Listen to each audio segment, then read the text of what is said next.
కొమరం భీం జిల్లా పెంచికలపేట అడవుల్లో అటవీ శాఖ అధికారులు అరుదైన కీటక ఆహార మొక్కలు కనుగొన్నారు. డ్రోసెరా బామ్నీ రకం వృక్షజాతిగా దీన్ని గుర్తించారు. ఈ మొక్కల ఆకులపై ఉండే వెంట్రుకల్లాంటి నిర్మాణాలు జిగురుతో కీటకాలను ఆకర్షిస్తాయి.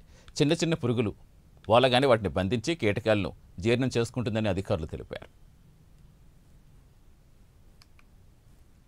పరిధిలోని పెంచికల్పేట రేంజ్ పరిధిలో కీటకాహార మొక్కలను గుర్తించడం జరిగింది. కీటకాహార మొక్కలు ఎక్కువగా నత్రజని తక్కువగా ఉన్న బురద నేలల్లో పెరుగుతాయి.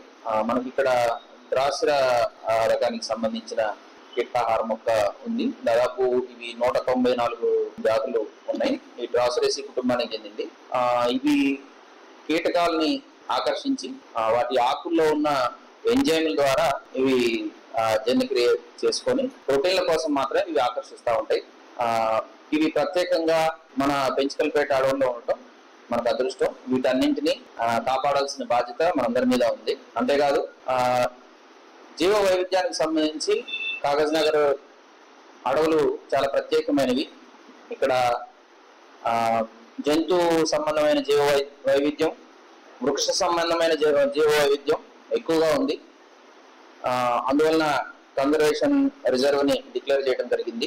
కాగజ్ నగర్ డివిజన్ పరిధిలోని పెంచికల్పేట రేంజ్ పరిధిలో కీటకాహార మొక్కలను గుర్తించడం జరిగింది. కీటకాహార మొక్కలు ఎక్కువగా నత్రజని తక్కువగా ఉన్న బురద నేలల్లో పెరుగుతాయి. మనకి ఇక్కడ డ్రోసెరా రకానికి సంబంధించిన కీటకాహార మొక్క ఉంది. దాదాపు ఇవి 194